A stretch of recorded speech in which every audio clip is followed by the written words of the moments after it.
You need to focus on what you can give rather than what you can get. And this is crucial for you to understand because this is a secret wealth building principle that they don't want you to know about. And in this video, I'm going to break it down, the entire explanation, the entire understanding, so that is crystal clear for you. And I need you to stick around for the entire video so that you can fully understand this concept, right? So focusing on what you can give is effectively focusing on what you can share. It's putting your attention on service, on how you can best serve other people. And this is important because when you serve other people, you are effectively opening up the opportunity or the possibility for an exchange to take place.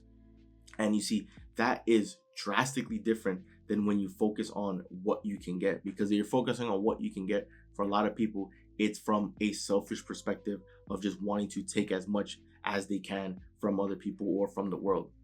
But if you're taking, then that means you're benefiting, but the person on the other side isn't. So there's no exchange of value in that scenario, which will ultimately end up being more detrimental to you. When you focus on what you can give, you're focused on sharing. You're focused on you being of service to other people. And when you're serving other people, you're providing value to other people, which now opens up the opportunity for an exchange of value to take place. Let me give you an example. Before money was ever invented, if we rewind thousands of years, right, to when we used to barter, this was back in the day where we used to trade products with one another, right? So there could be a vendor that, had meat, another vendor that had ice, another one that had salt, another one that had textiles, right? And these vendors would trade goods with each other so that each person could get what they needed. However, money was eventually created because they realized that the system would be complicated. Because if you were a salt vendor and you wanted red meat from the meat vendor, but the meat vendor didn't want salt from you because they had plenty of salt. Instead, they wanted textiles, right, from the clothing vendor. You would have to trade your salt for clothing to then trade for red meat. And you can see how it now becomes a complicated process of having to trade back and forth. So then, because of that, everyone came in agreement, right, in unison, that money was going to be created to help simplify the process. So it's no longer a matter of having to trade endlessly with people. We can just all agree that this piece of paper or these coins can serve as currency so that we can use it to pay for anything that we need, right? So that was the mutual agreement that everyone came to. Now, what you need to understand is every single one of those transactions, there was an exchange of value, right? If you were the salt vendor and you wanted red meat, you would trade your salt for red meat. You can see there's an exchange. You're receiving the red meat, the meat vendor is receiving salt. So each person is getting something. Of course, with the creation of money, now you can just go to the meat vendor and buy the meat with money, but there is still an exchange of value because you're receiving meat and they're receiving money because money was created to represent value, right? So you can see that there's an exchange of value. When you operate from the mentality of thinking about what you can get, then it is from a selfish perspective. It is from you basically wanting to, in this case, right, we still use the meat vendor, it's you wanting to get red meat from the vendor, but not giving anything to that person in return, right? Doesn't that kind of seem like stealing? It seems like you're just benefiting and that person is at a loss. So from that situation, there is not an exchange of value. If anything, you're receiving value, but that person is, basically they're in a negative position from that. There's no exchange, there's no both parties benefiting. So that's why you don't want to live your life focusing on what you can get. If you truly want to live a life that's fulfilling, a life that's exciting, a life that gets you anything and everything you could ever want, you need to focus on what you can give. And I know it sounds strange if you're hearing this for the first time, because for most people, they question, they say, how can I get everything that I could want if I'm focusing on giving? Because wouldn't I just be giving everything away? What you need to understand is that is when you give, you are serving other people. When you're serving other people, you are providing them with value. And once you're providing other people with value, now you have the opportunity for an exchange to take place, an exchange of value, right? Because money exists, oftentimes if you provide a product or service to someone, they'll typically compensate you in return, right? The value that you receive in return is typically money. So when you focus on what you can give, and you focus on becoming a giver, becoming someone who serves other people, then you realize that it opens the floodgates for physical wealth to flow into your life. This is the big mindset change that you need to operate with and understand, because it's easy for people to desire, you know, a better home, desire the nice cars, whatever it is your dream is, right? Some people operate from a selfish mindset of, I want everything for myself, I want all these things, and so everyone needs to bend backwards for me. But that's not how it works, right? Because you can't continue just taking and other people just receiving the short end of the stick, right? Karma is a real thing in this world. That's why you hear the saying, what goes around comes around, what you reap is what you sow, right? If you're sharing with the world, then other people are going to be sharing with you because you're providing value to them, and in return they are going to be providing value to you. That is how this works.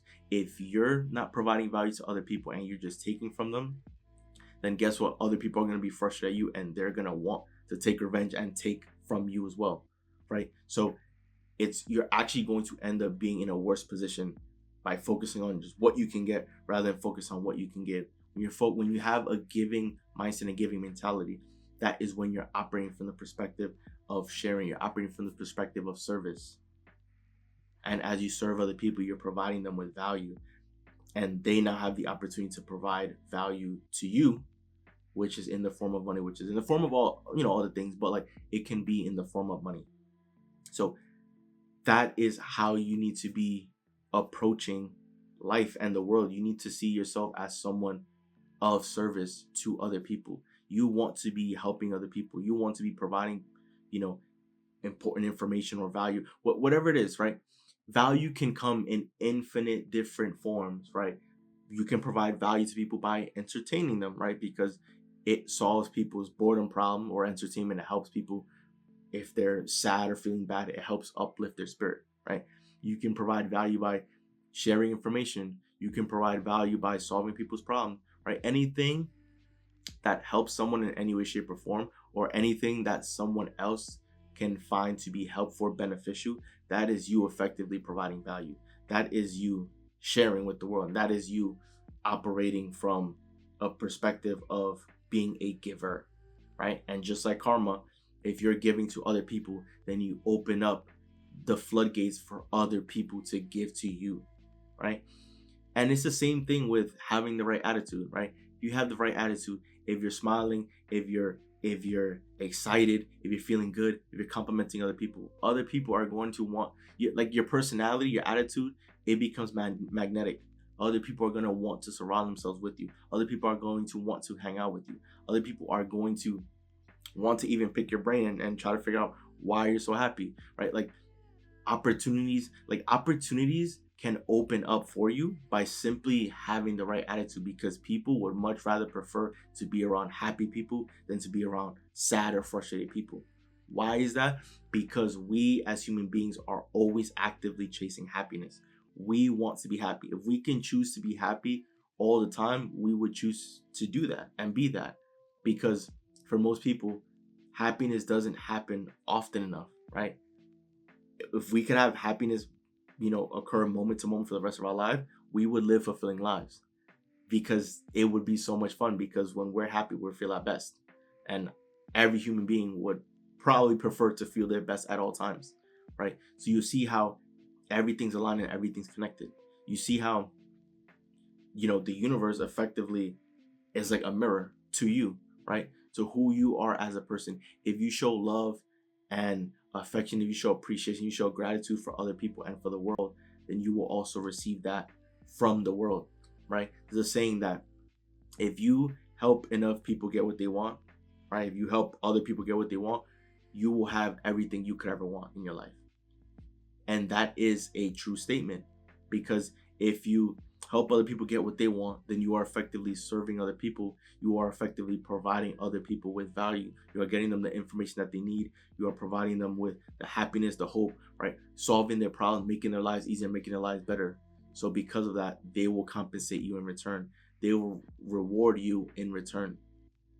So when you focus on what you can give, that is what ultimately begins to create abundance in your own life. Because typically, when people are giving, it's not all the time, but typically when people give, it's through their own creation, right? And it also leads to your own happiness and well-being, right? Because a way to live a fulfilling life is by following the three C's. You want to be creating, you want to be, which, creation happens from the inside out, is you bringing out your thoughts, ideas, and creativity and sharing that, bringing it to the physical world and sharing it with other people, right? So that's creating. Next is connecting. You want to be connecting with other human beings because we were not brought into this world or this earth to be isolated, right? We want to coexist and live with all the other people. So you want to be creating, connecting, and you want to be contributing. You want to be contributing to the greater good of the world. You want to be contributing to the expansion of the universe, because everything with the exception of nature was created in the mind of man. So the life that we live is largely the imagination of human beings, right? The world that we've created is largely the result of imagination from the people that came before us. So it's always been about creation. It's always been about creating and sharing, right? If everyone kept their creations to themselves and no one ever shared anything, this world would still be a blank slate, right? But it's not, because we've created so much, because we decided to serve other people, to share our gifts with the world. So you want to have that mentality each and every day from now moving forward for the rest of your life. See, there's a lot of people that have remained in the same position in their lives and has never, accomplished anything of any magnitude that they can be proud of, because they were living their life focused on what they can get. They've operated from a selfish mentality that is all about them, and they need to just try to grab everything that they can get, right? Rather than, if you just focus on giving and serving to other people, you'll eventually get whatever it is that you want.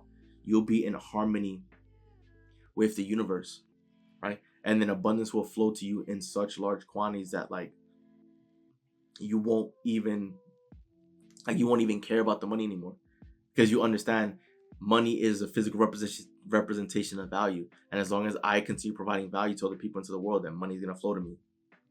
And if money is expected to flow, I won't ever really need to care about it, because I understand that it's just a byproduct of me providing value. So I just need to focus on providing value. I just need to focus on continue giving and serving other people, and everything else is going to fall into place. So that is the major paradigm shift. That is the shift in mentality that you need to have if you want to create the dream life, the life that you always wanted. It's about serving other people. It's about doing good by other people and sharing your gift. And if you're able to do so, right, help other people and share with other people, even if they can't provide you with anything in return, right? Because the way the universe works, the way karma works, is you can do a good deed for someone, but that person doesn't have to be the one to repay you back, right? Someone else at some point in the future can be the one to pay you back, right? Because karma is a real thing, and everything in this universe is connected, right? So you don't want to necessarily do things to just be transactional, right? You want to actually do things from the kindness of your heart and actually give to other people and help other people, because then you'll find that blessings will eventually make its way to you in massive abundance if you do right by other people. So always have the mentality to focus on what you can give and how you can best serve other people, because you were given your own unique ability, right? You're one of one. There's never been a person at any point in human history, and there will never be another person after you that will ever be a one-to-one copy of you. So even if we exist with 8 billion people right now, we are our own unique person. So we have our own unique ability to provide value and to serve the world. So you just want to tap into that and help as many people as possible, so that abundance can also flow into your life. And then you'll be able to create the life that you've always wanted, right? As opposed to focusing on what you can get, of how much you can take, of how much you can hold, how hard you can hold on to things, right? You don't want it to be that way. You want things to, just like energy, you want to allow energy to flow. You don't want any blockages. If you're trying to focus on what you can get, that's effectively creating an energy blockage, because you want to be able to take as much value as you can without ever providing any value in return, right? So that's effectively an energy blockage. There's no exchange happening. When you focus on giving, you open up the opportunity for an exchange to take place, an exchange of value. And if you're serving other people, you're providing value, and those people will compensate you or provide you with value in return. So that wraps up the video. Enjoy the video. Do leave a like and subscribe as we're on the road to a million subscriber, guys. So once again, it's Joel, and I'm out. I'll see you guys for the next video.